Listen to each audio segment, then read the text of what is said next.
We are looking at minority coaches in Division I basketball. As Butler students, we noticed that we were seeing a lot of minority coaches. Minority is synonymous with Black in the situation inside of Hinkle Fieldhouse. This is because 50% of coaches in the Big East fall into that category. So we have our own Laval Jordan, along with 4 other coaches in the Big East that are coming to Hinkle that we're noticing. We thought that maybe this is a unique experience of a student in the Big East, specifically at Butler. And so based on what we were noticing at Hinkle Fieldhouse, we decided to base our research questions on that information. And we wanted to look at specifically the Power 6 basketball schools, which include the SEC, the Big 10, the ACC, the Big East, the Big 12, and the Pac-12. And so our first research question we wanted to address was how the success of minority head coaches compares to the success of their white counterparts. Again, minority is synonymous with Black. After answering that question, we also wanted to examine the longevity of minority coaches' careers at Power 6 basketball schools. And finally, it was our goal to determine what trends were found in coaching at an alma mater between minority and non-minority coaches. And so to start, we found background data that came from the NCAA between the years of 2008 and 2020. And so first, we wanted to look at a spread of all NCAA sports. And what we found is that the number of white individuals and minority individuals in the NCAA is there's a large disparity. And so first, for minority coaches, they make up approximately 18 to 20% of all coaches across all NCAA sports, whereas non-minority coaches make up 80 to 82% of all coaches. And looking at players, between 56 and 63% of all players are minority, and between for players in the non-minority, it is between 37 and 44%. So after looking at the NCAA as a whole to gather data about what the spread looks like, we then look specifically at Division I men's basketball. And we found similar data to what we found before across all NCAA sports. And so what we saw was that coaches in the minority made up about 34%, whereas coaches in the non-minority made up about 66%. And then players in the minority made up approximately 77%, while players in the non-minority made up approximately 23%. And so then after looking at the NCAA as a whole and Division I men's basketball, we then looked at Power 6 head coaches. And so what we noticed that in the Power 6, there's 86 total head coaches, and 18 of them are minority, whereas 67 are non-minority. And that difference is 21% versus 79%. So then we ran a comparison between the Division I men's basketball and the Power 6 coaches. And what we found is that in Division I, approximately 33 are minority head coaches, and 66% are non-minority head coaches.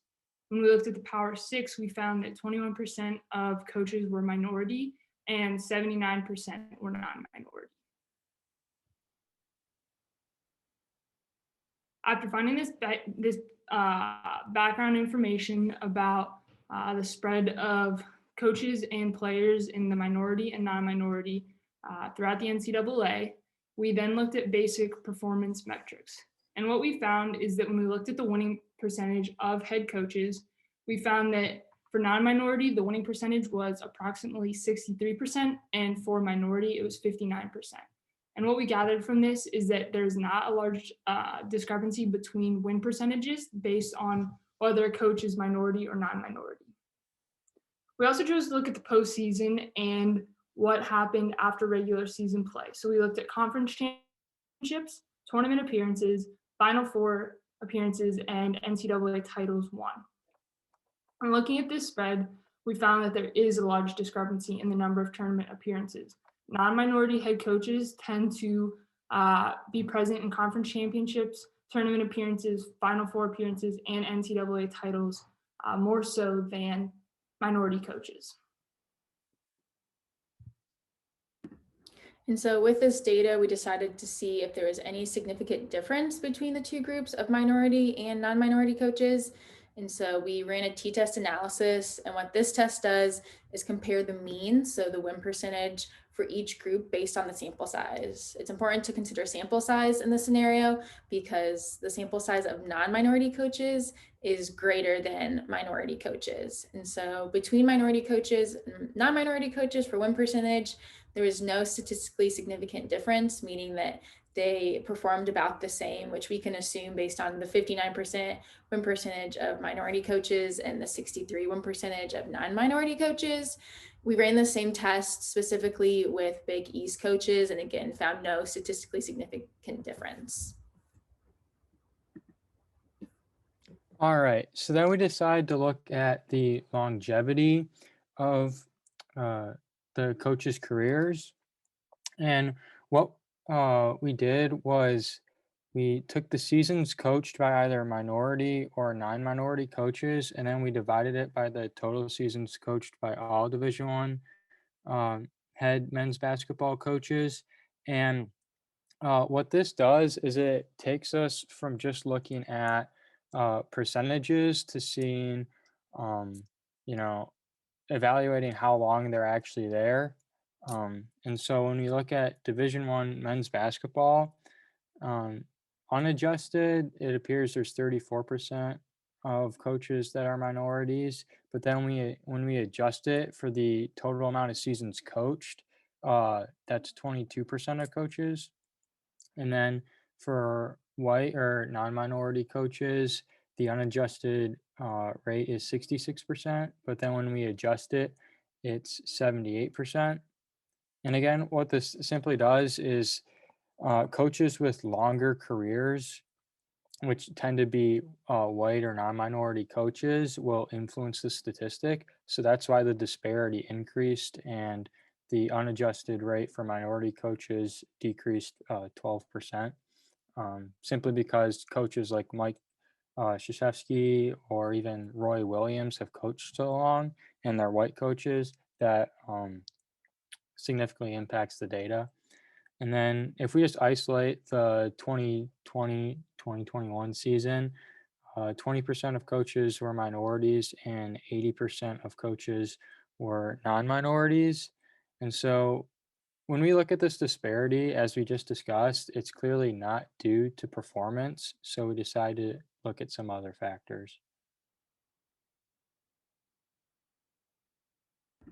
And so again, going back to the Big East, starting with our own coach Jordan, we noticed this trend of coaches being at their alma mater. And so in the minority group, there are 6 coaches that currently coach at their alma mater, and that makes up 30% of the total number of minority coaches versus the non-minority coaches, only 4 of them, which represents 3.8%. And so we took this data, we looked at how many seasons total that they've coached, how many tournament appearances they've had, and then we measured success as the number of tournament appearances per group divided by the total number of seasons. And so we can see that even though minority coaches at their alma mater are more represented, the non-minority coaches are having far greater success.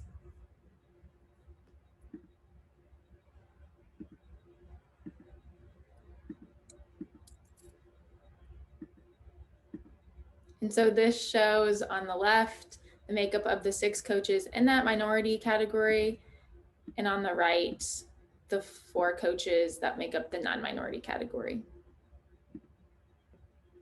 All right, so then there's still a lot of other factors that can contribute to the coaching disparity. And I think the first point is where do they get their first head coaching job? And when we looked at data from Athletic Director U, they, in partnership with Carousel Analytics, they figured out that minority coaches tend to get their first head coaching job at the low major level, whereas white coaches tend to get their first head coaching job at the mid-major level. So this would be like starting your career at Oral Roberts as a minority coach versus starting your career at Wichita State as a white coach, to give context. So we could definitely look into that more. And then I think another significant factor is looking at the budget that these coaches have to deal with. Uh, there seems to be a trend that minority coaches, like the Big East, while we're known for basketball, they're smaller schools and their budgets might not be as large as other schools. So just to make a comparison, we took Butler's revenue from the 2020 season, and that amounted to $8.2 million just from uh, men's basketball. Whereas at Michigan State, they generated $23.1 million in revenue just from their men's basketball team. And this data was made available um, from the US Department of Education, who publishes this in a data equity database.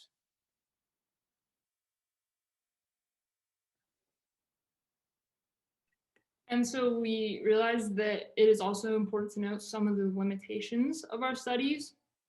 And so first, we did not run a comparison between coaches at private universities and public universities to determine if success or longevity was determined by the type of institution.